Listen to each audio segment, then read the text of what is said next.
And that's what James is having for supper today. I'm going to talk about Love and Mercy and these other movies in the stack. So, it looks like James wants to talk about Dune Messiah. And I don't know how far we'll get today because we have an awful lot of stuff to go through. So we won't get to Dune Messiah. I just want to prove that I've gone through about 1,700 pages of so I'm gonna the Dune series. Cut a bit off proof here you can so that survive James can bone marrow cancer and going through 3 books of Dune Messiah, including that big thumping first one, or Dune, the Dune series. Yeah. This is the second of the series. I read the first, now I've read the second, and then I read something that was put together by Frank Herbert's son, Brian Herbert, in conjunction with flunkies. So I don't know how many victory pizzas we'll end up having, but this is a victory pizza because this one, it has basil from the garden and from the tomatoes from the victory garden. Yeah. So there's, and then once you're done that, you can have this one here. So I'm not going to cut more since. Yeah. It's a little well.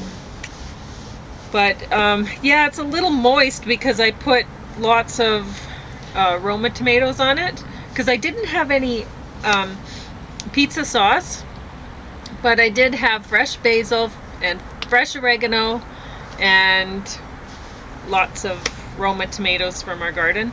And so what I did is I put, James had eaten a bunch of shrimp and there was this red chili sauce or whatever that came with it, and he didn't eat that. And so I put that on the pizza, and then I put the other things. And you can see there's green pepper there too. I didn't eat it with the shrimp at all. I eat it with some other things. Well, actually, I did eat it with some of the shrimp, but obviously a lot of it was. But yeah, I mean, we had to harvest the basil because it got too cool overnight, a little while back, and for a couple days actually. Yeah. And well, we harvested hundreds of pounds of tomatoes. So I don't know. James still hasn't brought the. I'm gonna weigh them with the bathroom scale, the ones that we harvested last, because there was lots, so many. Oh, and it won't be as accurate a reading, I suppose, but it'll be accurate enough for us to go, oh yeah, it's about 300 pounds, or who cares, right? At that point, we had a very successful victory garden, very victorious victory garden. So what's your, you haven't had enough of it to really say. I'm eating the tomatoes first because I don't want to be having stuff slopping over my mouth. Okay. So I will say with this stack, James and I actually rated it differently. So he thought that the Beach Boys, Brian Wilson stuff, Brian Wilson really stuff should go top of the stack because he said, well, you know, this is more relevant or whatever. It just is more important than. More important. I wouldn't say relevant, but it's just. Sarah McLauchlan. Brian Wilson's more important than Sarah McLauchlan. She might turn it around, but that's the way it goes. I don't know. We'll talk about it. But I would have put Sarah McLauchlan on top. And I'd given a lot of thought. At first, I did it this way. I put the Brian Wilson on top and everything. And I thought, yeah, well, that's fair. Because, I mean, Brian Wilson really deserves to be on top of a lot of stacks. Given what he managed to do.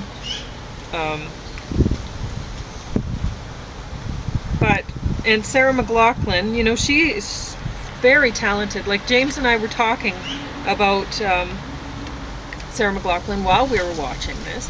The thing is I thought, as far as Sarah McLauchlan goes, I liked her when I was a teenager, and then I was like, oh, the lyrics are too dumb. I can't handle this. But her voice is beautiful. She plays, I don't like guitar, but she plays it really well. She plays the piano well. She plays guitars. She plays electric and she does art. She's very talented. And so, but the thing is when I first saw her, I was most impressed actually with Ben's song, which happens to be on here. And she did it live. And I was telling James, oh, yeah, this is it. And I don't know if she's going to hit the notes. I don't know because, I mean, if you've heard Ben's song, that's challenging. And she did that one on her first album. And she was just a teenager then. She was young. And that song has a lot of feeling to it. So when I saw that, and I was a choir girl. I love singing in choir. Choir was my favorite class. I'd always been a part of the choir growing up in school, and when I heard that song, saw the video and whatever, I thought, well, I may as well give up, because really I can't beat that. There's no way. So, because she was incredible, and James said he saw the CBC special about her when she was just young, right? And showing all this amazing stuff that she was doing, and he thought, wow, you know, she's something else. She's really going to go far. Then I lost track of her. Well, I wasn't sure if she'd go far. The thing is a lot of the time, people, they're doing great things when they're young, and then they don't go really from there. They don't really go much of anywhere from there, and it's disappointing. And that's really what happened with Sarah McLauchlan. I mean, she, as far as I'm concerned, with artists, if you can do something great once, just once, then it's all worth it. It doesn't matter, you know. So I'm not talking about one-hit wonders. Because a lot of the time, they're things that get stuck in your head or whatever, and popular, but they're not really significant or anything like that. But I think she really did. Like, this is Fumbling Towards Ecstasy. This is mostly stuff from that album, but not entirely. Like I said, she did Ben's song. And honestly, the original of Ben's song was better than her live performance. She started getting a little too in love with her singing to stick with the feeling of the song, you know. So then the feeling of the song changed. It wasn't as sad sounding, and it's supposed to sound sad and cold and lonely, you know. So but still, I was impressed. She hit the notes. She did a great performance of it. So, I think just with Ben's song, it was all worth it, you know. Like, she's an amazing artist just because of that one. And she did a lot of other great things. Musically, she is far better than lyrically. She can't write lyrics. She shouldn't write them. She should have somebody else write them for her, because apparently, James said she did try to, like, which I'm impressed with. She tried to get somebody to teach her how to write lyrics, so I guess she was conscious of the fact that her lyrics weren't up to snuff, and she sought help from somebody. Sarah McLauchlan, if you're watching, James and I can help you. We'd be happy to, free of charge. And yeah, I really think that James could teach anybody, but if I'm wrong, I've run into at least one counter example, maybe two, but so. But anyway, apparently there were problems with the poet was claiming that she wasn't giving them proper credit. I'm not sure, like but I shouldn't really. And say I was until thinking, I check the story. Who would want to claim credit for that? Really, the lyrics are bad. They're very bad. Well. So, but having said that, with Ben's song, watching this brought me to tears. It was beautiful. and it always is. You know, it's a beautiful song, and It's an important song too because it's written about someone she knew died. yep. And there was a song on here that brought James to tears. I can't remember which one it was, but he, Well, on the He verge of it, a liked couple of them. you know, Not just one. there's like, okay, I'll go through this. It's, In this, she's good with somebody, so this Blur, bottom of the stack, like if I was standing on a ladder and put this right on the ground, bottom of the stack, this is the bottom of every stack. That of every movie I've watched or everything, this Blur is the bottom of the stack. BLUR. So bad. BLUR But- is my least favorite four-letter and word right now. It was so tough getting through it. Oh, God. At one point I was like, I should just fast forward to see if something happens, and James like, no, I'm a completist, we're watching it, kind of thing, and I'm like, oh, this is terrible.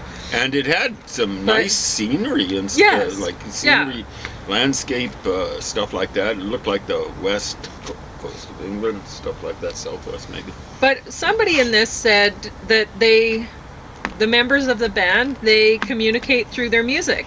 And I thought, well, duh. If any musician does, that's how they communicate. It's through their music. Yeah, that's And like going blah, blah, blah, blah, so blah, to someone yeah, so Sarah McLauchlan, you can really feel what she's wanting to express from her music, how she's composing it.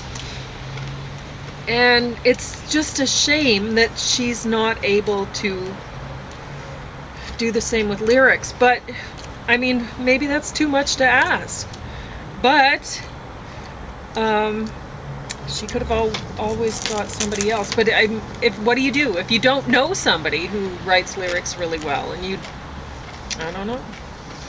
So we're going to talk She about. was famous. She could have found somebody. picked surely. up anyway. Yeah. Brian Wilson worked with, for his car songs, generally a guy called Roger Christian, who would have handled most of the lyrics. So this. Then, just let me finish. Sure. Then a guy called Gary Usher, for some of his lyrics. Tony Asher for some of his lyrics. For a couple of them, at least, Van Dyke Parks, who was a highly educated guy, from what I could tell, at least for a rock and roll musician or someone hanging around the sort of circle. And even Mike Love himself had a way with words. I mean, he was a dumb kind of guy. You know, he wrote a lot of songs about girls. It's spelled Gurrls, the way he sings them. And stuff like that, but he could actually sling a few words together about girls and a few other things. So he always worked with a lyricist, so from what I can tell. Maybe there's one or two songs of the big hits that he wrote the whole thing. Anyway, yeah. So I don't know which one you would put top of the stack, according from these two Brian Wilson. The Love and Mercy is a movie based on the beach, like a movie about the Beach Boys, but mostly about Brian Wilson. And it stars John Cusack, Paul Dano, Elizabeth Banks, and Paul Giamatti. And is Paul Giamatti the psychiatrist? Yeah. I've seen him in many things. Yeah, I he's the always doctor. enjoy his performances. yeah, he does a great job. And well, everyone in this did.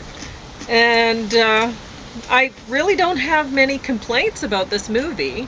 I thought they did a great job. And the thing is, I don't know where to put Brian Wilson, Long Promised Road. Well, this is a documentary, and I don't know whether to put that in front or the movie in front, because frankly, I think any person who watches one should watch them both and should watch them back to back, because it gives you an appreciation for what the actors were doing, because you can see how Brian Wilson, his behaviors and stuff like that, his mannerisms, the actors were actually following, doing him really well. And sure, John Cusack doesn't look like Brian Wilson did at the point when he was playing him, No. but he certainly acted like him. So great job. Paul Dano looked a lot like Brian Wilson Quite a lot, when he was young. except they never showed Brian Wilson. No, on they Max didn't show him when he was like 300 pounds. 311 No. pounds. They just But that would have been the gap in the middle, right? Because they were basically bookending his life. So they had him when he was younger, and then him when he was older. And ordinarily, I don't recommend jumping back and forth in time. No, but they did it really well.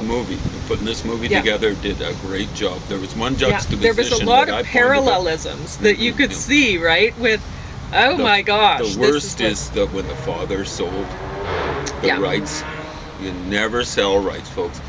If you're talented, you can still get ringtones. He sold the rights to their music out and out for $750,000. But James has told me about Brian Wilson before, and it's all the horrible drama, horrible stress that people were putting them through. And it's actually, his life was more stressful, and there was more drama and more. They could make another movie about, and stick it in the, they could make several, just a whole lineup of, they could make a TV series of the life of the stress that he was going through. And then he put himself through. Yeah, because they didn't mention everything that, like, everybody that was causing him stress. And at one point in time, his whole family apparently was suing him. Yeah. I think his dad was dead by that time, wanting him to do pop stuff so they could keep the money coming in, poppy kind of stuff. And that apparently included his mother. So, and like his brothers. Really, and that isn't both revealed in either of these. Let his family get off easy, because they didn't bring that up. So, but having said that, there's enough here that this is a must watch. Both of these, you must watch them. They are very good. Whether you like the Beach Boys or Brian Wilson much. I'm not a huge fan. If you don't like Brian Wilson's music, then that's a little odd. You should have some sort of respect for what he was doing. But if you don't, you will still enjoy these, because they're very important to watch. It's good to see what other people go through and whatever. So, I don't know. Do you have anything you want to say about these, or like any? I've been thinking about more and more. Okay. And if I were rating them, I'd put Sarah McLauchlan actually. He would now. Okay. Oh, between them. Between them. Okay. So this one, it's not really exploited. Did you feel uncomfortable with that Rolling Stone guy driving? I did. Yeah. I did. I thought. Like when he's driving, Brian Wilson's a big, tall guy. Looks to be, could have been 6'3" or something like that. Maybe not quite that much. Anyway, he pulled down what do you call those things that you hold on to? I don't know. My ex used to call them Jesus handles. Jesus handles. Okay. Anyway. I don't know what they're called. He pulls them down. They're going around. They stop by his dead brother's place, Carl Wilson's place. And the Rolling Stone correspondent says, "I'm getting out. Do you want to get out?" No. He said, "Yeah." You can tell it'd be too much for him. Yeah. And they should have stopped filming, but they kept on filming. That was shameful, Rolling Stone or correspondent, because you can see Brian Wilson when the car's not moving, but he holds the handle. It's parked. Yeah, he's really feeling it. Yeah, poor guy. And he's putting him through all sorts of stuff. The correspondent also, I think, got it wrong. He said Carl sang a lead on God Only Knows. Yeah. Or Wouldn't It Be Nice? I think it was God Only Knows. And you can see Brian Wilson is just swallowing it. I've got a record up there, 50 big ones. And it says right there, it says who sings the lead. Sometimes it says two people are singing the lead. It says God Only Knows, written by Brian Wilson and I think it was Tony Asher. Lead, Brian Wilson. You should hear Carl Wilson. You know, Well, they did play one live performance where Carl Uh-huh. Wilson was singing the song. Uh-huh. So That particular song? yes, singing the Well, lead on that. I mean, Brian Wilson didn't sing. He didn't perform with them live. Okay. So Carl would have taken over. Yeah, I suppose Okay. you're right. Okay. And maybe that's what the Rolling Stone guy was meaning, but the way I heard it was Yeah, you're saying right. the lead on the original. Yeah. No way. And it does seem like the people who are trying to, like the actors trying to study to get Brian Wilson right, and the people trying to make the movie, they were basing it, I think, on this Long Promised Road, on the information gathered here. So, but I don't know. Maybe I just had that feeling. This I definitely stuff has think been- they should be watched together, in any case. This stuff has been out there and out Yeah. there and out there. I've been following it. There were a few songs, the only Beach Boys records I bought were two double things that when they Brian Wilson had already fallen apart. Things about chomping carrots and all that sort of stuff. Yeah. I realized Smile. that, Mhm. no, Oh. I think it was stuff that came later. Oh, okay. And, apparently he was thinking about a kid's album. I didn't realize it, but those were bargain bin stuff. Yeah. And that's the only reason why I bought them. So I'm the kind of guy who never bought a Beach Boys album. I remember hearing California Girls, and when it came out, I'm going, wow, that's hopping. Yeah. I can remember hearing Barbara Ann, and I'm going, that's hopping. I can remember hearing later on, 69 or so, I Can Hear Music, and that's Carl singing. And he produced it too. And he covered it up with so much stuff, you can't hear how weak his voice is. Mm-hmm. But they hadn't even written that. What else? There was Sloop John B. That did it for me, but it wasn't enough for me to buy their albums. Oh, Do You Wanna Dance? A cover version of a guy written by a guy called Freeman. I love the original. The Beach Boys, they didn't blow him out of the water, but they improved on it. How's the pizza? It's going down pretty easily, I'm telling you. So I respect these guys. Brian Wilson at least. Yeah. The other folks, well, not so good. No. Not so bad. You know, Carl Wilson eventually learned to produce, much like he did. But anyway, yeah. So, Sarah McLauchlan. The reason that I wanted to put this up on top of the stack, after, I was thinking this way first, this stuff on top, and then I thought she couldn't have done any better. With what she had to offer, she did a great job. It wasn't all live. It says Fumbling Toward Ecstasy live. Well, it was all live, but it wasn't all live concert.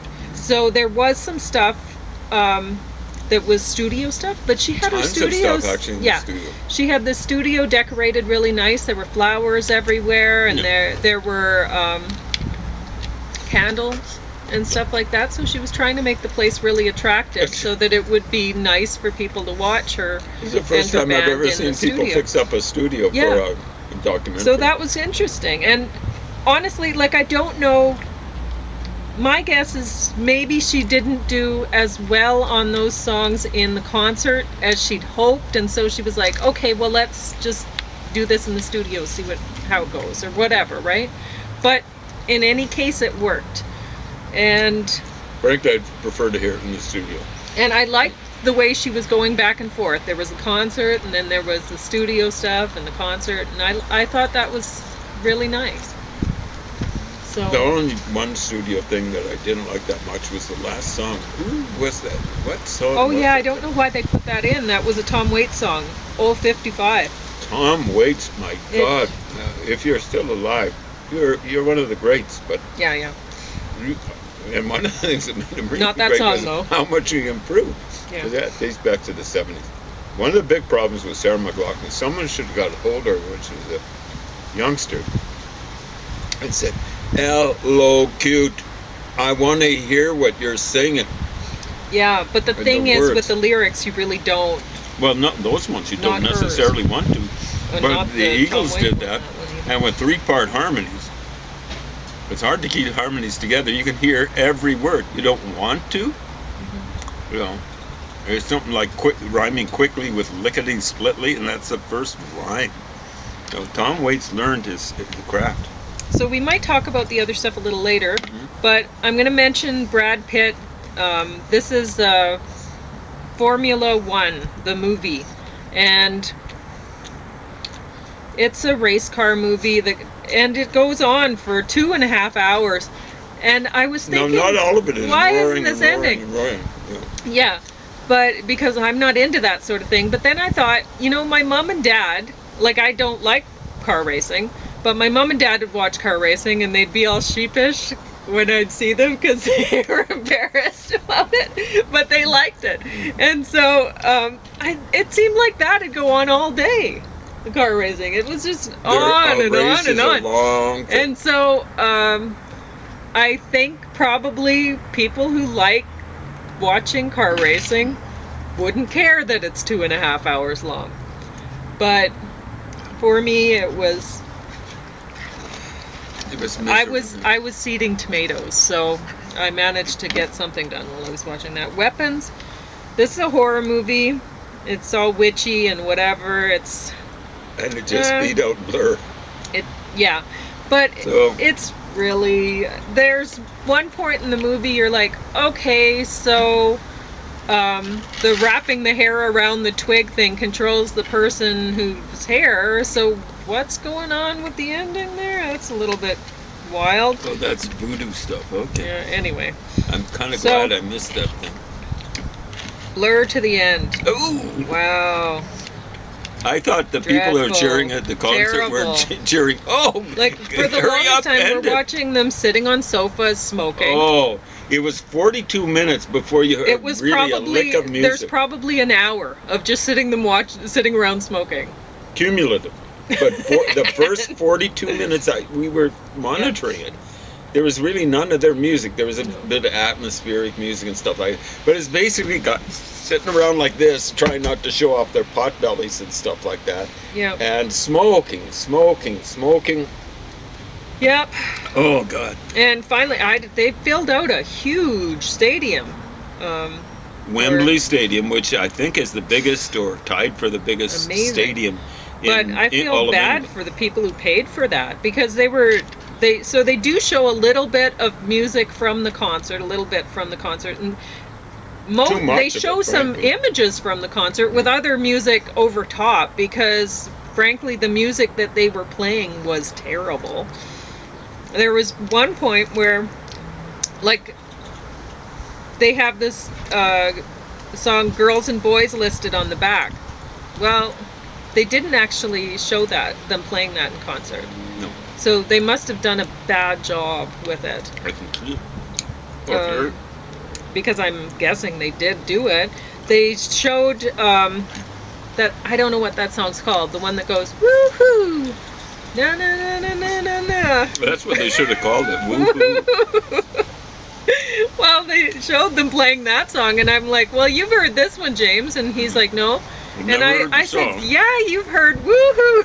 I've heard woohoo. And he's like, that was that? Because he couldn't even make it out, really, that what they were doing. Honest to God, I've heard that kind of played, little snippets of it at hockey games. Yeah. When a goal is scored, woohoo, or whatever. Like early on in this, one of the guys was saying the most rehearsals are the